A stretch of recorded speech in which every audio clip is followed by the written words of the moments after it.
interrupt your regularly scheduled Dan and Kody podcast for this little announcement.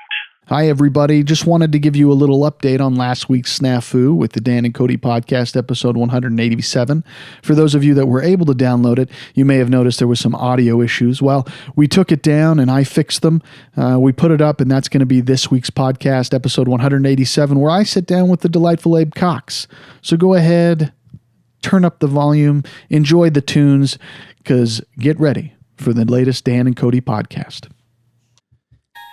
Imagine you're in a world. No, a place. No, a room. All sound as you know it has been eliminated from the world you understand and love. You realize the only outlet you have to experience sound is through your favorite podcast. No, not Joe Rogan. No, not Wine and Crime. So you listen to your 23rd favorite podcast and realize you have to settle because the only thing available is the Dan and Kody Podcast, episode 187. This is the Dan and Kody Podcast. This is it. Right here, Kody. You put on those headphones and you go to work. Why are you yelling? This is where our message is heard. It's time to get hyped. Say it with me. What are we saying? Dan and Kody. Dan and Kody. Dan and Kody. Meets Dan and Kody Podcast. Dan and Kody Podcast. Dan and Kody Podcast. Get some. Dan and Kody Podcast.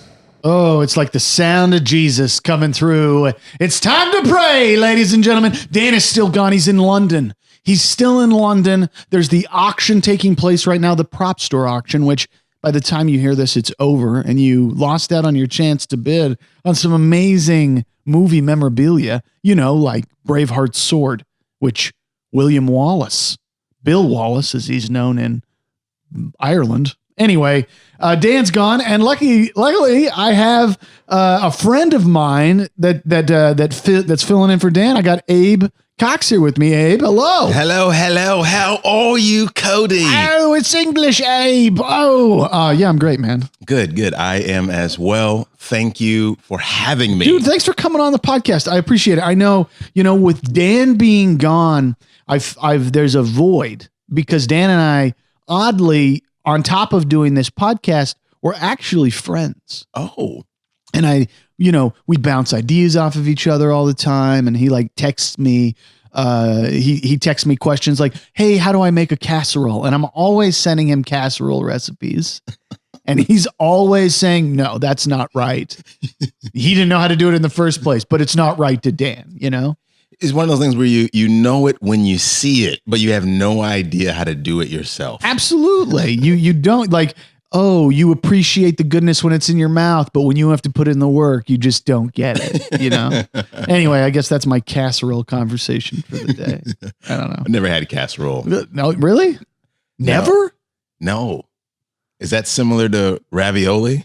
No, man. Like a casserole is like a combination. I mean, actually, you know what? I don't even...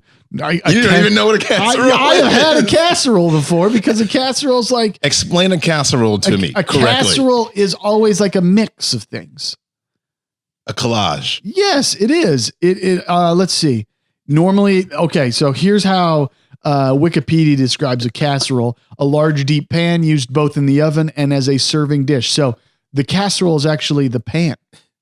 So anything you mix in there and you cook. So a quiche could be considered a casserole. Ravioli could be made in that same pan. It's true. This is a ravioli casserole. Probably never was, but okay, that's fair. Wait, a casserole is the dish? The dish is. It's called a casserole dish. Oh my God. So people are like, if you're baking something that's all kind of thrown together in a mash, that's a casserole. So breakfast casseroles. Oh, wow. I didn't know that. Taco casserole. Yeah. This is your food for thought. This is the minute that you guys realized that it was because I don't think anybody. I had no idea. I didn't either. I think I'm well within my right to have asked that question. I think you're right. And I think you're well within your right to question me in my ability of defining what a casserole is because I never thought about ever defining it. It's like when you see it, you know it. Nobody ever says define an automobile because everybody knows what an automobile is. This is true. This is true. What's an auto? I don't know. I know that it's mobile. It's an automobile. Isn't my phone an automobile? People automatically calling me. Oh, there you go. It is. This is my automobile. Can I get your automobile number? I guess we got to go out to the back and look at the plate. I don't know what you need that for. You work for the state? Anyway, that's weird. Anyway. Oh my God. Well, man, it's good. Just so people kind of have a sense of who Abe is. I met Abe years ago. When I moved to Chicago, I was doing improv at Second City, and I met Abe there, and we hit it off. We got each other to some degree. We liked each other's jokes. We hung out multiple times, and we bonded. Yeah, it was like we first met at that pub where Bill Murray frequents. Yes, it's the Bill. There's this great pub that's across the street from the Second City that is like all these weird naked people. And have you watched? There's a documentary on that place. No, not a documentary. I'm sorry. Anthony Bourdain did a Chicago thing, and that's where he hung out. Oh wow! And he interviewed the guy that owns that bar. And so basically what he does is he goes in and he decides he's a painter on the side. And those are all his paintings, the guy that owns this bar. The naked people. Yeah, the naked people. Like there's like this picture of Hillary Clinton, and then she's got this giant bush. Yeah, and she's getting eaten out by one of the... Gratuitous. Yeah. Gratuitous. It's like, I'm going to have... Herman Cain. Herman Cain is going down Hillary Clinton. And it's just one of the things you see... And it's normal because all the other pictures are similar. Absolutely. They all are. It's so weird. It's like you'll go in there and you'll have a shot of Mallarts, and then you'll go in and you'll see these nude, uncomfortable people. Yeah. It's I guess I'm uncomfortable. It's a little trigger. It can be triggering. It is. I agree. And it's a lot of times it's political. It is. For the most part, it's always political. Guy paints them downstairs in that bar. Really? Yeah, he's got like a whole little art studio. I haven't been in back the steps since Trump. Oh, you have? So I don't know what. Oh, I bet he's got all kinds of stuff. No.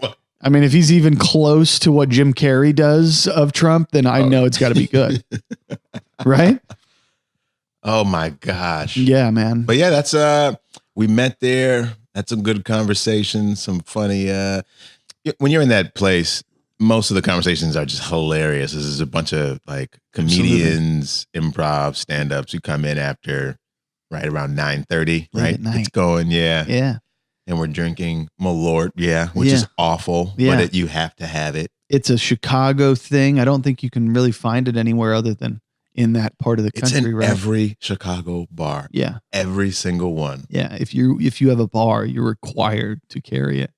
And to be honest, I moved away. And I never tried it until I went out with Andy. So for those of you that listen to the podcast religiously, the four of you, you may remember Andy from several weeks ago, and he's been on the podcast a couple times, but we had Malorts together, and he's like, you need to try it. And it tastes, no joke, like you're drinking an ashtray. Yes. It's unbelievable. Yeah. Do you know why that is? Why it's so bad, or why you have to drink it? No. Why it tastes like an ashtray? I have no idea. I wonder how, is it a liquor? It's probably really healthy for you. Yeah, absolutely. Absolutely. It's that booze that's like, well, it looks like we got to clean up the ashtrays in the bar tonight, and let's put it in that water. Yeah. It's just, it's what they do with the glasses of ice that have the remaining booze. So they take those, and then they take the ashtrays, and it makes a nice like a jungle juice basically, but with booze. Some entrepreneur not with booze, figured it out. We're gonna bottle it. We're gonna bottle it and sell it. That's a Chicago business right there. That's a Chicago business. You're not gonna find that anywhere else. Anyway, but yeah, so we met. And then you moved out to LA. How long ago has it been? 2 years? Just hit. Yeah. Wow, that's crazy. This month. Yeah. That's right. And this is my third time seeing Abe, I think, since he moved out here.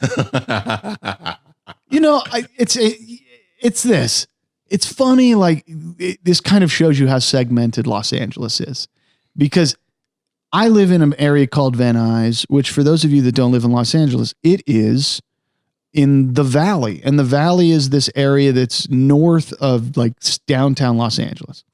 And you live in Marina del Rey, or Yeah, like Marina del Rey, Mar Vista. Mar area. Vista, which is like south of Venice, which is on the other side of the mountain. To get here, how long did it take you to get here this morning, Abe? Well, it took me 30 minutes because I left at the optimal time for traffic. Right. Which he's coming over to my place at noon. Optimal time. If you drive anywhere between 11 and 1 on the highways in LA, it's pretty good. It's pretty good. Like a normal city. Yeah, absolutely. People are driving around. You're not making mistakes like wrong left turn, wrong right turn, slamming on brakes because there was a loud noise somewhere. Right? Absolutely. You're listening to the Dan and Kody podcast, for example, you drive. But yes, no, you're right. It is it's really odd, but it shows you, like, for us to even spend any time together, it's the true plan. Normally it would be an hour to get here. Absolutely. That's how long it takes for me to fly to see my parents. So Cody is my parents away. And I'm not as important as Abe's parents. So like, I get the 3 times, it's funny. I've probably seen you more than I've been back home in the last 2 years, which disappoints my mother. I'm really sorry, Mom, but yeah. What are you doing? You need to go and have her casserole. I mean exactly. Mom, make sure you have one of those casseroles ready. And it's basically a tub filled with, with anything. It's like there's mittens in it. Here's your casserole. This is some stuff from your childhood. It's right. What is this in? It's your casserole. Yeah. Okay. It's in the dish. That's all that matters. Anyway. But we all have to be okay with that. That's how it works here. Right. That you're just okay with it. So, I mean, on a scale of 1 to 10, how much do you love LA? I hate being asked that question. I know, because it's the worst, right? Much. I don't mind telling you, you're not from LA. I hate it here. If you're from LA, I say, it's pretty good. It's the worst. It's the worst. It's the worst. My wife and I we have conversations right now where it's like, how long you think we're going to be here? Right. Because it's like, I almost, you know what? You want to know why people fail their dream of becoming actors and movie stars and all those things? It's not because of opportunity. It's because of traffic. Can I go on a rant? Yeah. What? Go for it. I've been pent up about this subject. Oh, I can see in your eyes. LA, my problem with LA is even if you're paying $5,000 a month for a house or an apartment, it's still shitty. Yep. The person's house I went to are like, this is nice. They pay $36,000 a month to get nice. You know how angry that makes me? If you're paying $5,000 a month, I'm sorry, the streets outside shouldn't be cracked. They should not be cracked. No, you're absolutely I should right. never trip and fall. There should be emergency around the corner. That's enough money to stop earthquakes. Right. Like $36,000 a month. That's enough money to just be like, just put money in the cracks. It'll create a cushion for the waves. It was just okay. Remember, it was just okay. It was nice. It was nice. This is nice. For $36,000, my socks need to be blown smooth off. Ooh. I should not be able to find those socks. Absolutely. I should literally, for $36,000 a month, I should open the door and my legs should like slowly sweep out from underneath themselves. And I should just be able to lay vertically in midair and just slide to wherever I need to go. No. And then arms just fill my mouth with food. Or if I need to pee, literally a hose just sucks and just takes care of the business for me. Automatic. I should never ask. Oh. But instead, what you get is living in a regular, nice home. Maybe you're a little elevated and you can see some stuff. You know what I'd get in Chicago for $36,000 a month? Yeah.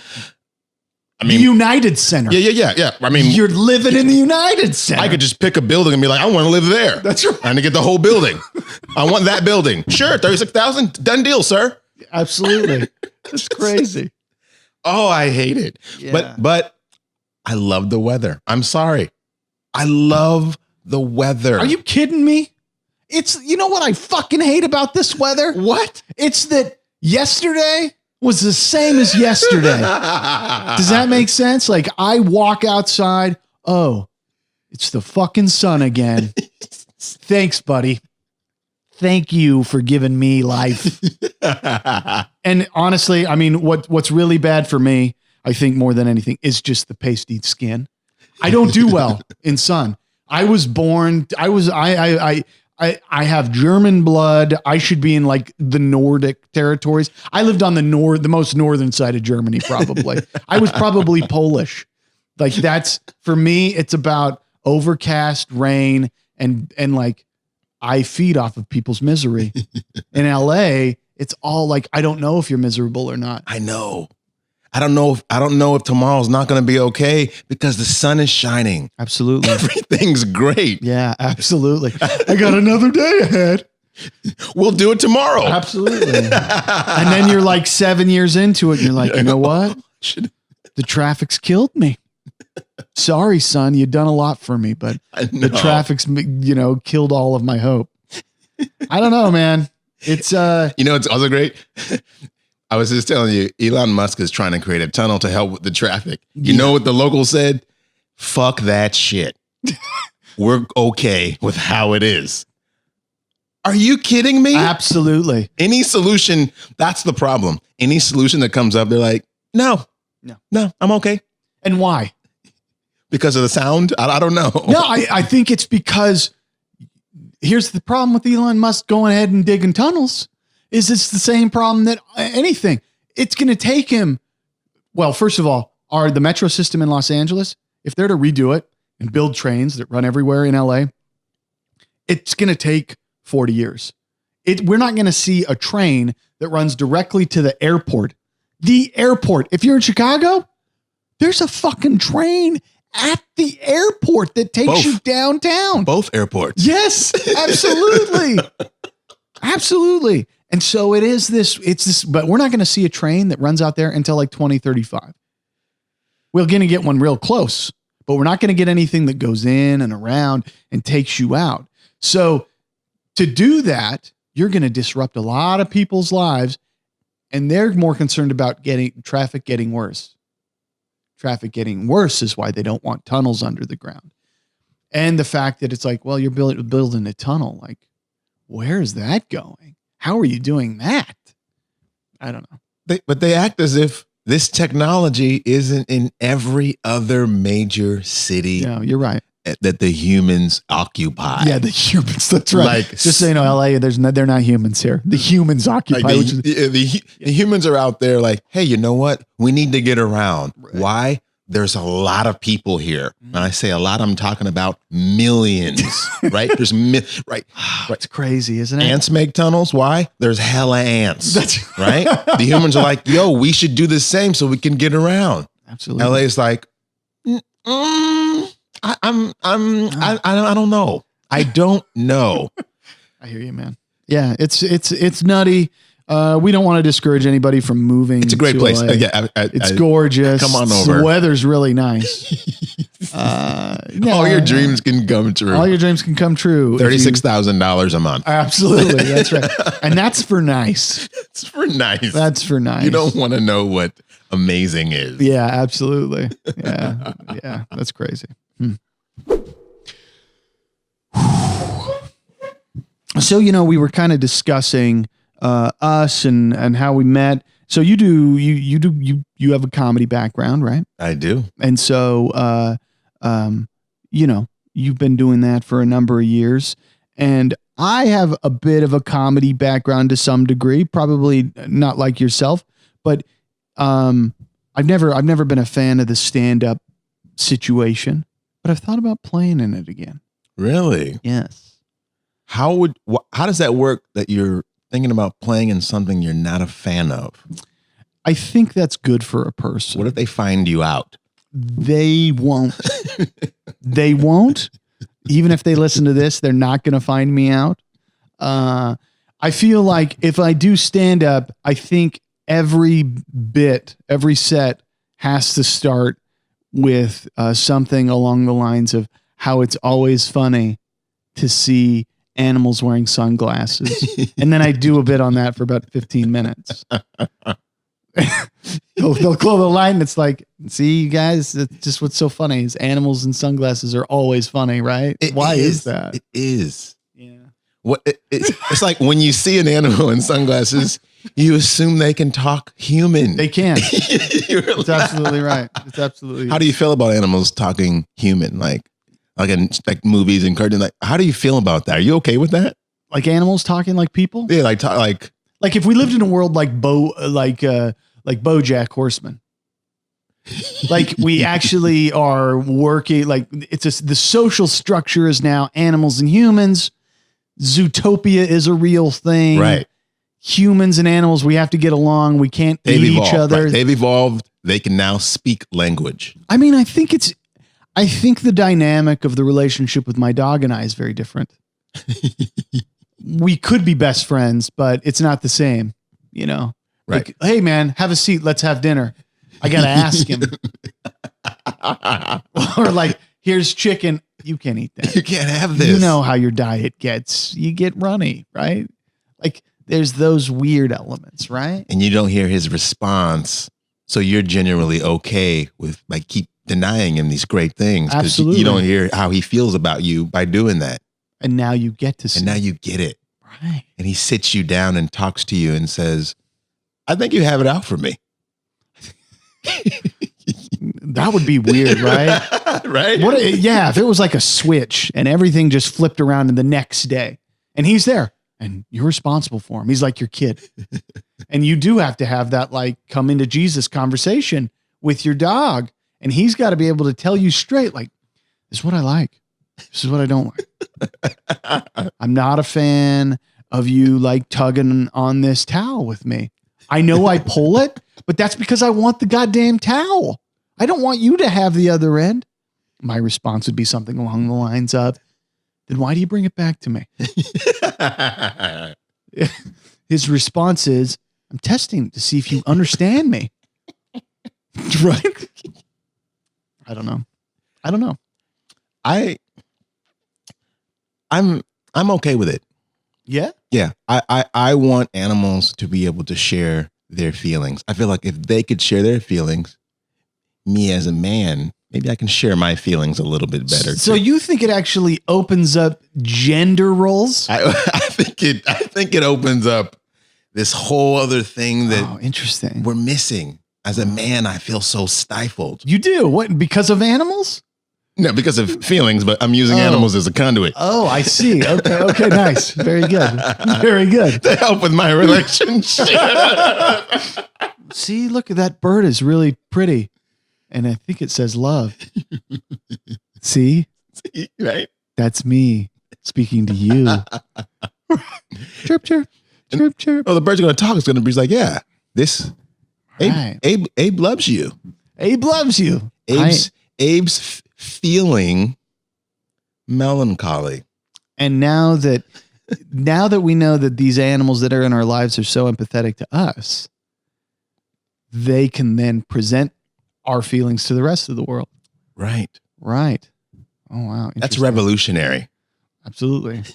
It's socially revolutionary. Maybe not technologically, but socially it changes the dynamic of everything. Yeah. I mean, I don't know what it would do to traffic, but I feel like we're not there yet. Well, people can't ride horses anymore. I know. Right? You're giving up the animals you can ride. What would we give up? Oh, wow. You're right. You give up, but you give up the service. You give up because you have to pay. You're going to have to, no. I would think that a man riding a horse becomes an insult to the horse. Right? And just like a man owning a dog is an insult to the dog. And really what it comes down to is you got a good 8-year commitment to the dog. And then you got to tell the dog, you got to go out there and face the world yourself. Right? Because it's your kid to some degree if you're raising the dog. And then what happens is you got these old dogs at shelters. Those are basically retirement homes for dogs. And then you go and you're like, I feel real bad for that old dog. They're living in a cage. I'm going to buy the dog. I'm going to adopt it and go through the process and then raise it until its death.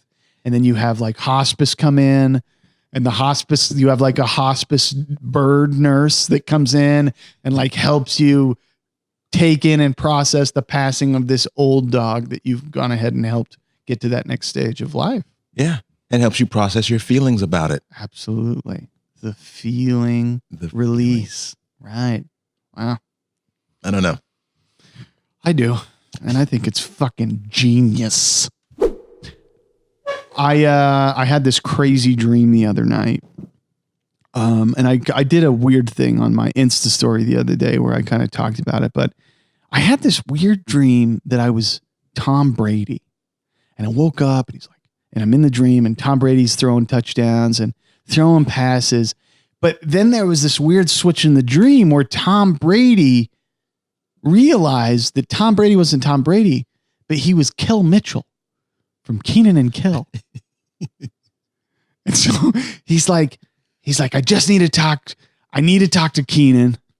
The only way I can get my career back is if we do another episode of Kenan and Kel or Good Burger or something like that. We need to jumpstart my career. The clubs aren't doing it for me, but this whole time it's Tom Brady, the quarterback for the New England Patriots. Yes. And he's Kel Mitchell. He's being responded. He responds to Kel, but everybody knows him as Tom. And there's this weird dynamic. And then Kenan sees him and he's like, "What are you doing, Kel?" And it's weird. What do you think that means, man? Oh, wow. Let's Because take that apart. Yeah, it's not me. Wait, so the dream is me as Tom Brady, who's Kel Mitchell. But you're aware you're you, but you're just watching this you're like, are you like, but I'm Tom Brady. Wow. Right. Do you want to be a football player? Never. But I don't know. Right. So what is this? What is the internal beast? It's me telling myself, you got to choose. Yeah. There's a choice here. You can be Kel Mitchell or you can be Tom Brady. But I don't even know what that means because I don't really like Tom Brady. Do you like Kel Mitchell? All I know of Kel Mitchell is Good Burger. And that's pretty dated. That's pretty dated. That's old, man. So what does that mean? Yeah. Oh my God. It's like a character inception. Yeah. Maybe you have some type of internal fight of being the greatest in the world while pursuing. I don't know. I don't know. That's a hard one. We both know that's not the case. Yeah. Right? I'm not to knock me because it's not a knock on me. It's just that this idea that Tom Brady's the GOAT, right? Everybody can, I'll admit that. And I don't like Tom Brady. Not a fan. No, I'm not. So you're not even a fan of Tom Brady. Not a fan of Tom Brady. He's probably a nice guy. But he showed up. Yeah. I mean, I get it. He's proved everybody wrong. He's 1,000 years old and he's going when we were younger, we always looked at Tom Brady as the true All-American. He could be a substitute teacher, a rancher. Absolutely. A librarian. Captain America. Absolutely. Yeah. He's not as fit. He's not as fit, but yeah, but he's believable. Absolutely. He could walk into the Oval Office. If he put the suit on for Halloween, you'd be like, yeah. Captain America. Captain America. Absolutely. He's all American. He's America. He's Uncle Sam. He's Uncle Sam's son. Yeah. He's America. Yeah. Cousin Tom. Yeah. Cousin Tom. Right. Absolutely. He's the neighbor next door. He's the guy you want to tell your secrets to. Right. He's the guy you'd let marry your sister. Absolutely. Yeah. I get it. So maybe you're that. Maybe I'm Tom Brady. Maybe I'm the All-American. Is that what you're saying? Right. And you're in the wrong hat. Like Tom Brady has the football hat. Right. But he could wear all those other hats. And maybe you're wearing the wrong hat. I need to wear Kel Mitchell's hat? Where does the Kel Mitchell connection come into play? I don't know. I'm working my way to that. That's interesting. There's the comedy aspect, right? Right. But Kel Mitchell is he kicked off early. Right. Kind of fizzled out. All that. He was a young star. He was a child star in a lot of ways. Kenan Thompson was a child star. And he kind of disappeared for a lot of years. And then he decided to transition from all that to Saturday Night Live. And then he's done that for the last 15 years. Right.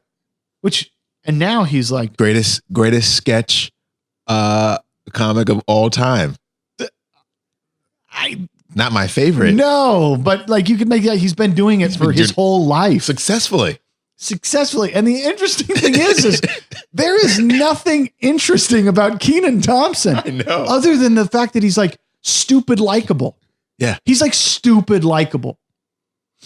And Kel Mitchell, I don't know. We don't know as much. We don't. He's the mystery man. Are you a mystery? I don't think so. No. I mean, you pretty much see what you get. Like, You don't come up as mysterious. no. You know, like you're Maybe I'm reserved, maybe right. private, stay out of my house, you know? Get off my lawn. Yeah.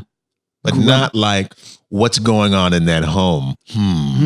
Exactly. There are some questions. You're absolutely right. It's funny because the Kenan and Kel combo is very much the Corey's combo in a weird way, right? Like, I guess that's probably not fair because both Coreys are fucking crazy. And Kenan seems like he's pretty well put together. And to be fair, like from what I've seen of Kel Mitchell at this point, he seems like he's put together. He's just like, I think he's in a strange way. He's like in Kenan's shadow. Right. But he shouldn't feel that way. But because he took a different path. He took a different path. I don't think he wanted to go straight sketch. No, I think, yeah. And he does stand up now. I mean, that's his thing, right? I mean, he's not Chappelle. No, but that's not. No, but at the same time, like, I know there's Chappelle. Right. And then it's like, what's the next level below Chappelle? Who is the next? Kevin Hart? Or Chris Rock, maybe? Maybe. I mean, yeah, exactly. At one point it was Rock, Chappelle. Now it's definitely Chappelle, Rock, Kevin Hart. Everyone else has some type of sexual misconduct thing going on. And absolutely. Right. So we skip. Louis gone. Louis gone. And he was pretty fucking amazing. But you can't count him anymore. Right. Eddie's back, apparently. I don't know. Yeah, he's back, but there's an incredibly large amount of pressure on I know. He's next stand-up. He's absolutely right in this idea for he spent all this time and all these years to be like, I don't know if I can come back because the expectations are too high. Yeah, Raw's popularity, it outlived. Right. It just kept going. Yeah. That's the problem. Yeah. It never died down. Absolutely. It's like, oh, how do you even deal with that? Where something you did 30 years ago is relevant now. Right. And you could live off that. And now you want to come back. Like, I can't. It's not even that you need to beat it. No. It's that you need to surpass our expectation or meet it. Absolutely. And I think because of that, and to be honest, the legend of Eddie Murphy has grown. Yes. Like, let's be honest, 1999, Daddy Daycare, Eddie Murphy, everybody's like, what the fuck is this guy doing? Nobody thought he's the greatest. We only got this Eddie Murphy's the greatest in the last 10 years. Am I wrong about that? No. I mean, don't get me wrong. His stand-up was like what it is, but it has been elevated to like, this is what a comic strives for. Unachievable. Yes. Yeah. And because he rose so quickly, you know, he's That's like Icarus. He got to the sun and he melted with Daddy Daycare. Okay, sure. Except to be honest with you, I fucking love Daddy Daycare. The kid was so cute. He's so damn cute. Absolutely. He's so damn cute. But it's like as an artist, you would dream to have that fast rise. Right. But if I watch Eddie Murphy, yes, you want it, but then he's gone. And as far as the stand-up world, gone. Yeah, absolutely. All we have is what, Raw and Delirious? Right. That's all we have. And that's crazy. You know, it's funny because like Steve Martin, I read Steve Martin's book and he said the same. He did this thing. He's like, I knew when I gave up stand-up, I knew it was time. And he explained why. And he said the reason was he's like, I'd go up on stage and I know it wasn't good. And I do the gag. And even before I do anything, people were rolling in their seats. And then I knew it wasn't about what I was bringing to the stage. It was who I was. And he's like, at that point, I was like, I got to step away from this. I got to stop this. And then he picked up a banjo and he never stopped. You know, bluegrass, that's the way it goes.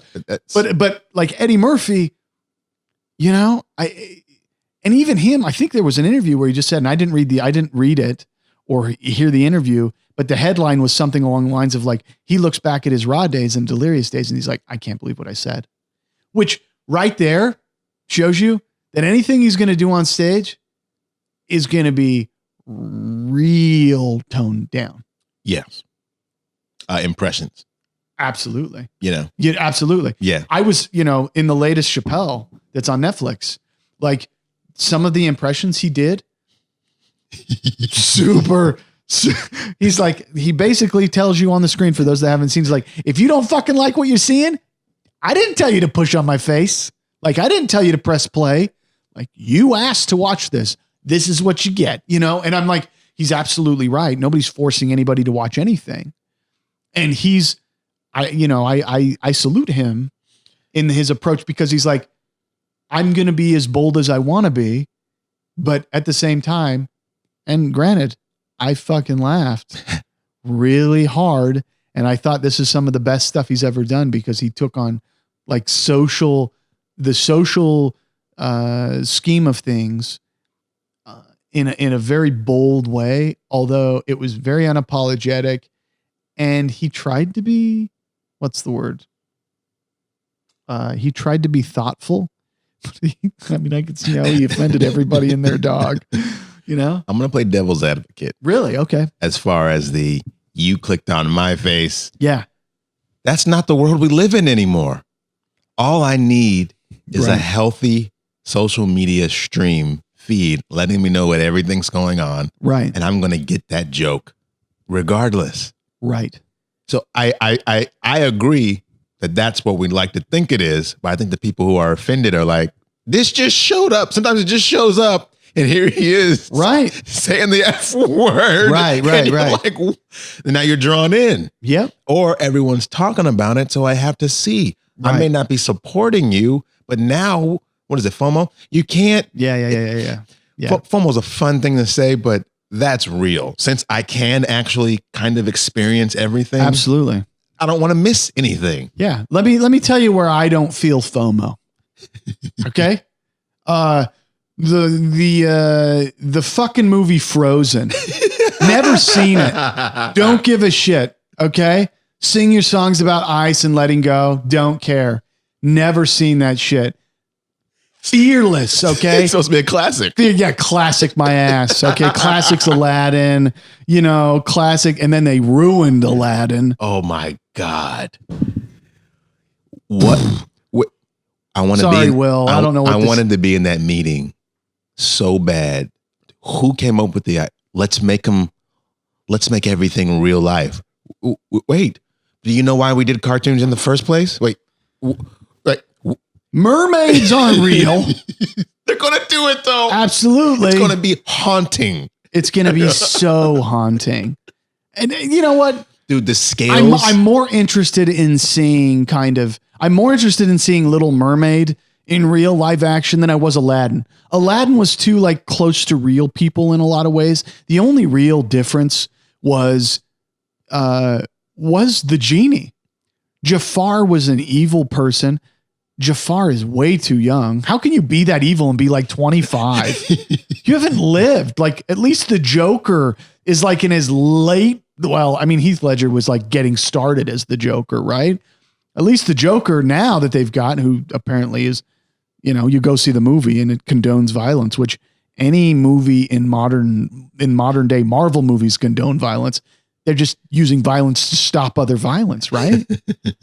I'm just saying they destroyed it. So you don't think it's a classic? You don't think Frozen's a classic? I've never seen it.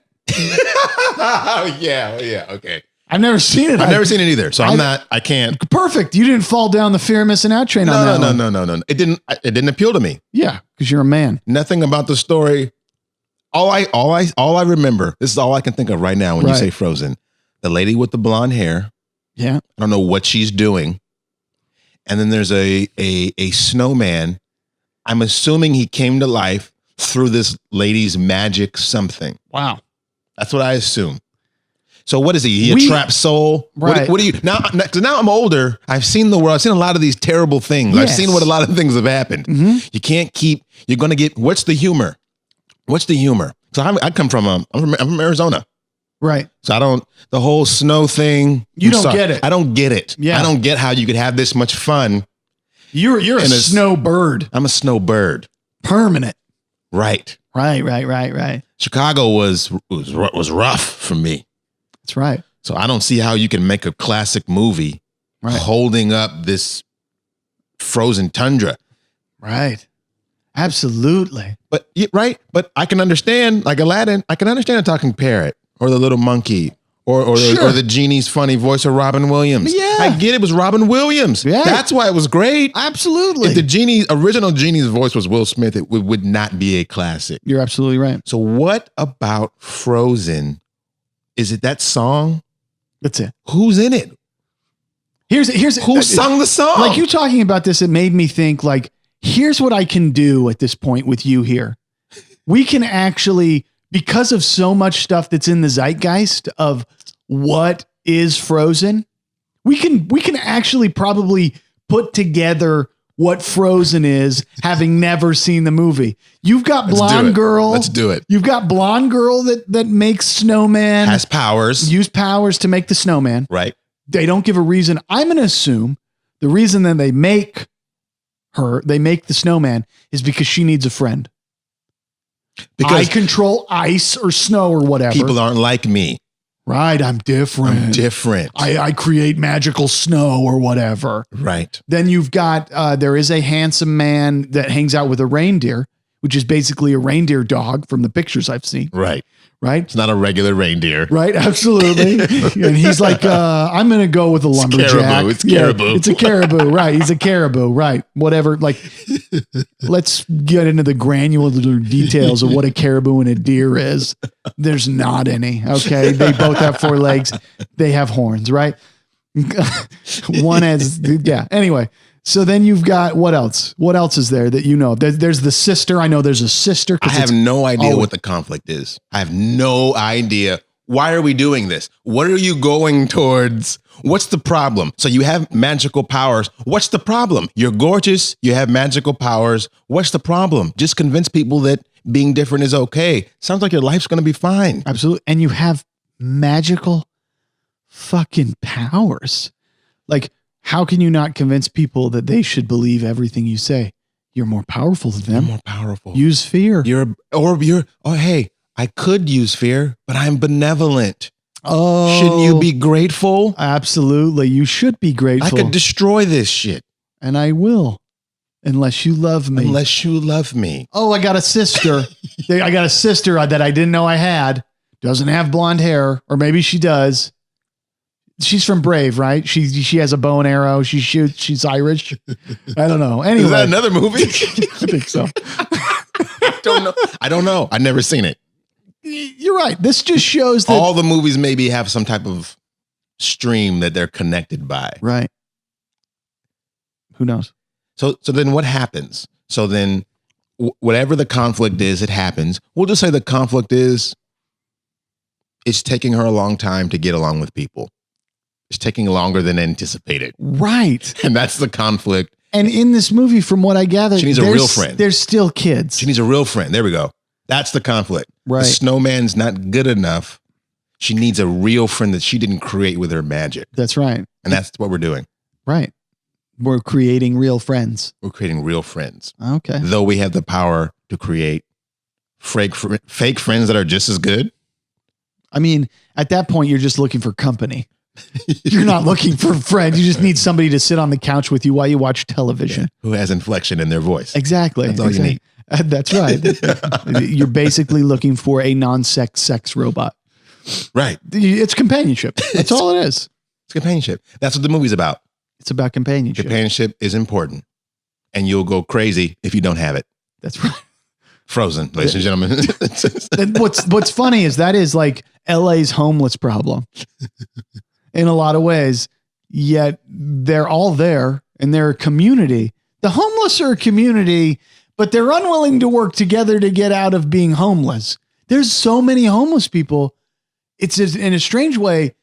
I guess it's because, there's a big mix of mental illness, but at the same time, if you had that large of a population in any one city and they decided to unite, that's Hong Kong right now.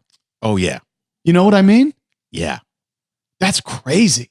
Yeah. It's like we're on the brink of them basically just coming into people's homes and saying, wow, I live here now. You're absolutely right. Squatting is going to be the normal thing because $36,000 buys nice. Nice. Right. Of course there's homeless people. You're absolutely right. Wow. But Kel, Kel. Yeah, Kel. We got to fall back onto the Kel story. I want to resolve the Kel. I'd love to resolve it because I don't want to have another dream about it. I remember Kel wanting to go into movies. What movie did Kel? Oh, he did. Superhero. There was a superhero movie. You're right. Mystery Men. Mystery Men. He did Mystery Men. Oh, wow. Yes. Right. Yes. So he was going to go film because I know Kenan had done Mighty Ducks. Yeah. And I think there was something else. That camp where the fat kids go. Heavyweights. So Kenan was in the film, and Kel wasn't getting into film that young. Right. But then, as all that I think wrapped, right, he did get Mystery Men. He did, and things were looking. And we were like, okay, it's got a decent cast. It's got the producer got some legs. It's got something. Wow, it's relevant. It was before the golden age of superheroes. It was just before. So maybe he knew. Was he too early? Is that your problem? You're too early? I don't know. I think, to be fair though, this is crazy. Like, I'm looking at Kel Mitchell's Wikipedia page right now. And he's amazing, isn't he? No, I mean, I wouldn't say he's amazing. I would say he went on to continue to act, right? But at the same time, it's not like from a film standpoint, he did Good Burger. He started. It was his movie. Him and Kenan's, right? He did Mystery Men right after Good Burger. He did The Adventures of Rocky and Bullwinkle after that. And then he did some direct-to-video stuff called Kel's Videos Live. The Faces Belongs on the Tube himself. In 2004, he did a couple videos. He did Clifford's Really Big Movie. He was a voice of T-Bone. He did a movie called Ganked in 2000. Ganked. He did a movie called Like Mike 2, Street Ball. That was a direct-to-video. Yeah. He did a movie called Honey Dripper. I don't even want to know what that's about. Oh, that could be many things. Yeah. I mean, he did Battle of Los Angeles, which went straight to video. Man, to be honest, I feel kind of bad for the guy. Why? I feel bad. Like he's working. He's working. He's done a lot of work, especially straight to video. What's actually helped him out is the fact that he is playing on kids that grew up in the 90s nostalgia. He's able to continue the career. Yes. And so he can kind of get new opportunities as himself. And maybe that opens some doors to get him into some roles. But I don't know. I mean, I respect the hell out of the man because you go through all kinds of like challenges getting through that and to make money and earn a living. And it's not like, I mean, maybe he's living off Good Burger royalties because honestly, that movie was dope. It was. And it's still, people still know about it. Yeah. They still play it. Yeah. Kenan, from time to time, they do Kenan and Kel. Yeah, absolutely. Through Good Burger. Yeah, they do Good Burger. Right, Good Burger stuff. They've been doing that for years. Right. So it's funny, the pendulum just swings to, I guess, I don't know, Kel's just, I'm not going to say he's not as likable as Kenan, but Kenan definitely was somebody that I was much more drawn to when I watched the shows, right? Like you're just like, I like him. I just like him. I can't explain it. I like Kenan and Kel, and I like Kenan. Right. I don't dislike Kel, but I really like Kenan. I really like Kenan. Right. I don't really like Kel unless he's with Kenan. Right. I gotta call it like I see it. Yeah, that's it. Right. I do. I really love Kel with Kenan. Like Kel is amazing with Right. Kenan. Absolutely. But Kel by himself is not amazing. Kenan still holds up. Right.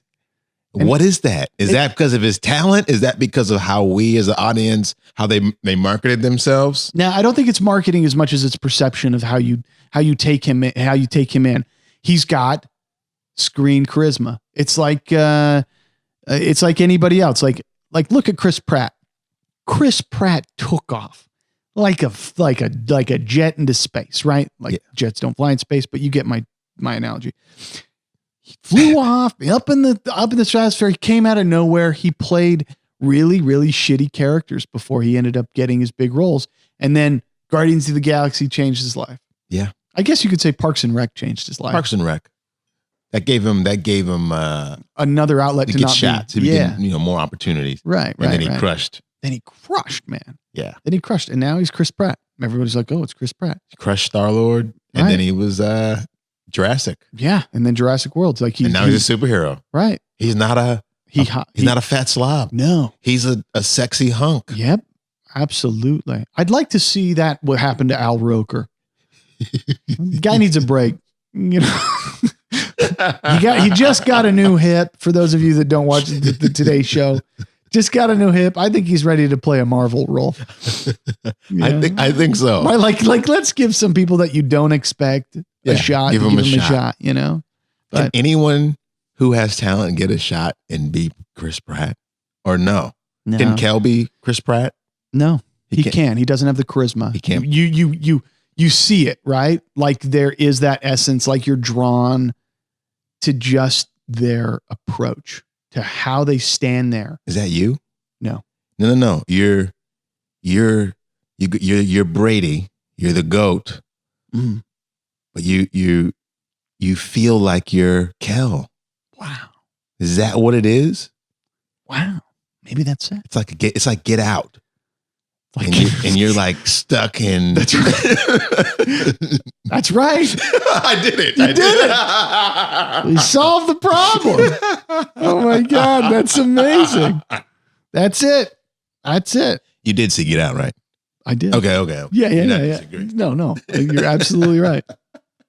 Oh my God. Changing my life. Thanks, Abe. Yeah. That's what I'm here for. Well, we're kind of winding down here in a lot of ways. A couple things. I late one night perusing Reddit, as I do sometimes. Reddit, you fall into this tunnel, you fall into this tube of just nonsense. And I came across this headline that said, what are the consequences for people that have sex with their stepbrothers and sisters? So Reddit threw the question out there, and then people go on and they answer it. Like, yeah, I was my dad married this woman, and then she brought her kids into the house, and then I had sex with my step cousin, right, or my stepsister. Crazy, like weird stories. Do you think the step side of things? Is that playing the line there? You think that's a bad move? Should there be consequences? Because they're not your brothers and sisters. This is true, right? I mean, it's like there's no blood relation. Yeah. My dad liked your mom, or my mom liked your dad. They got together. They hit it off. Now we're just here because we're not over the age of 18 and we got to tag along. Right? That's the situation. Right. And you're fine as hell. Right. And then they both are super attracted to one another. You're around one another all the time. Yeah, like that's not bad. One of the stories that I saw that was on Reddit was this guy's like, I was dating this girl. I got her pregnant. We started dating. My dad was married. And then him and my mom ended up getting a divorce. And he started dating the mom of my wife. And then it's like, then all of a sudden, I'm the uncle to my son. Right. Which is like.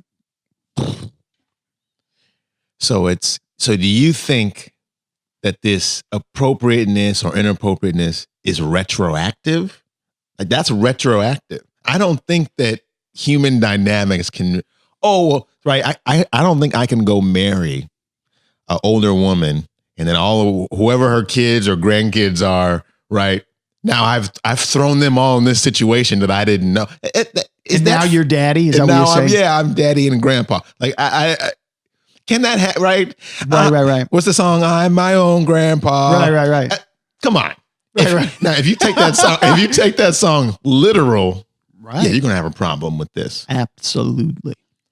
Wow, it's a good question. I think the real problem in that situation, for example, is explaining to your kid that grandpa is with grandma and not grandma.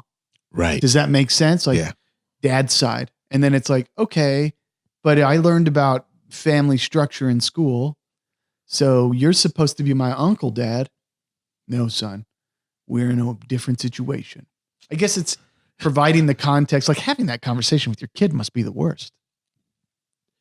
They're not going to, no, second worst. First worst would be some other kid finding out and having, and then they break it to you. Boom. Hey, hey, Timmy, I just found out that you're weird. Right. Absolutely. That's absolutely right. Yeah, man. Oh, me personally, no.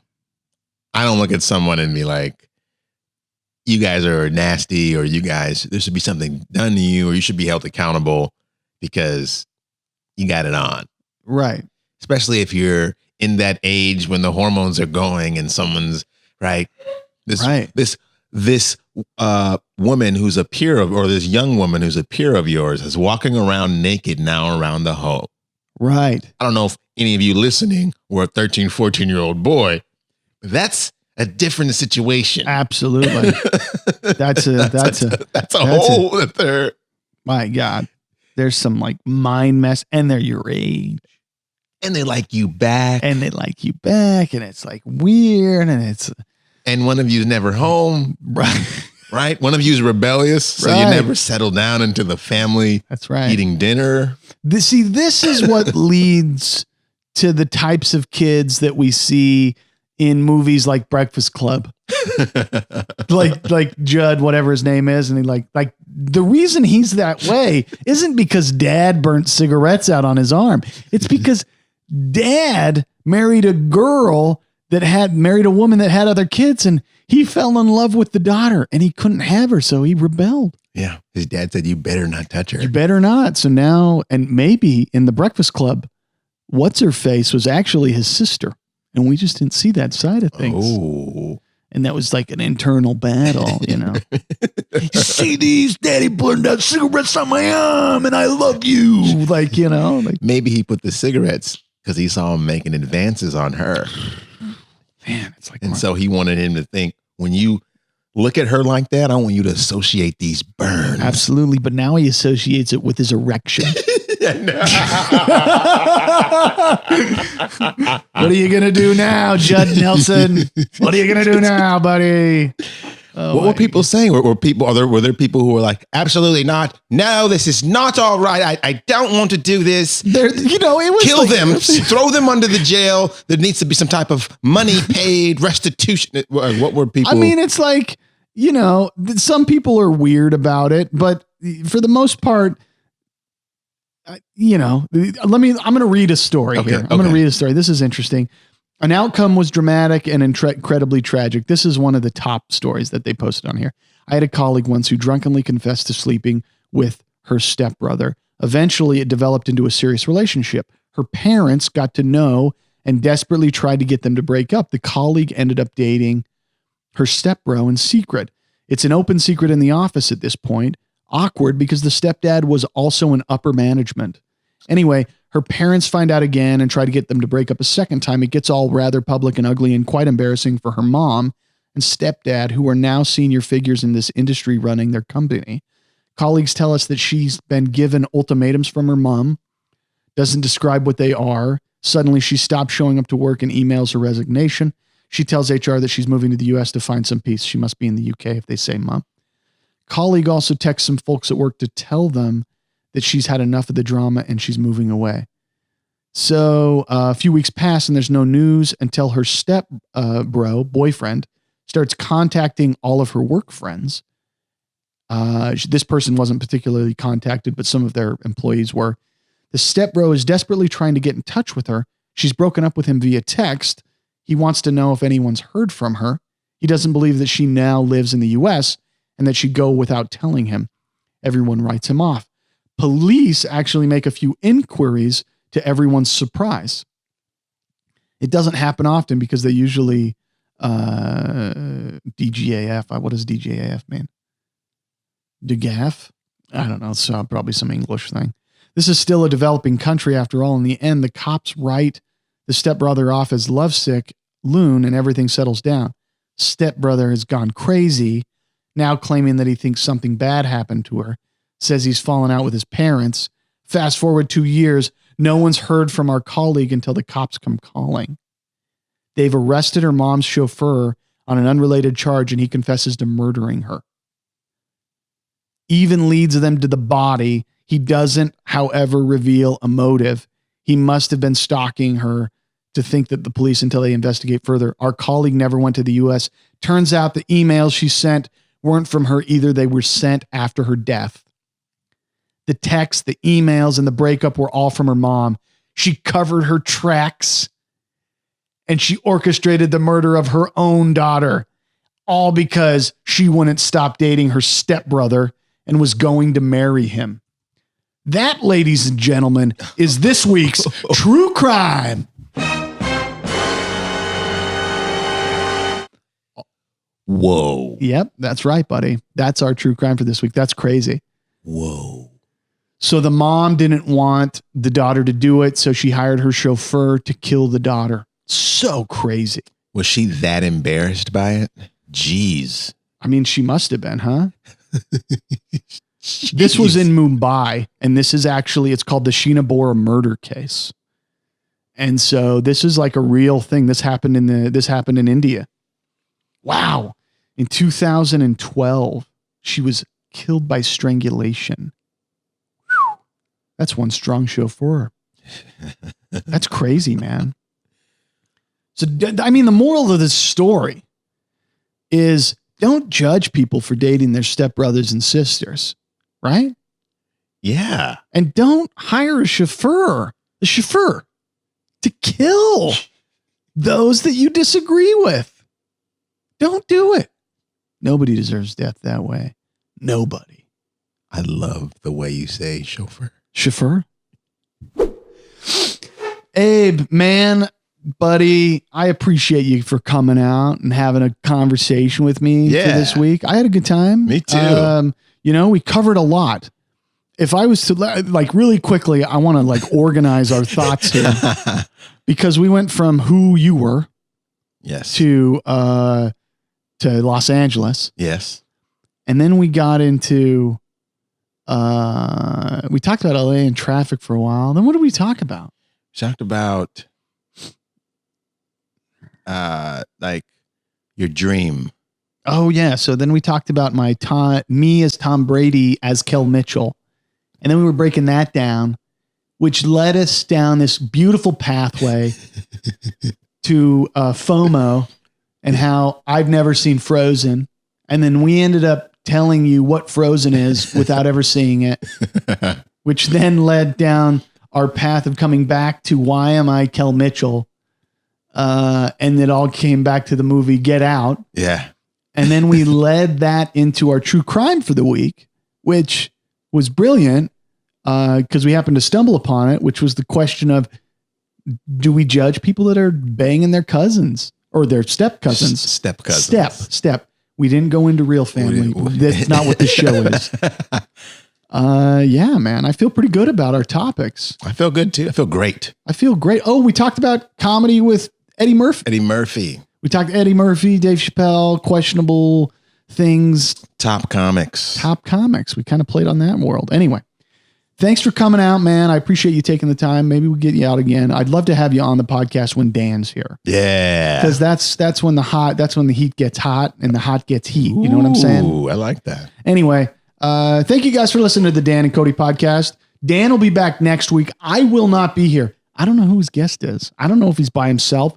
I'm going to be in Kansas City, where I'm going to be enjoying the rain with no fucking sun. So you guys have a good week. Believe in yourselves. Outie! Thanks for listening and laughing with the Dan and Kody Podcast. Our email is danandcodypodcast@gmail.com.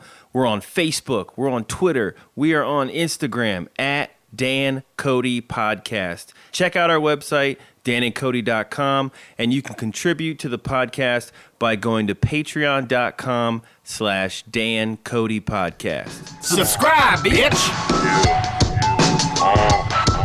Everybody played itself down to shit. Alright.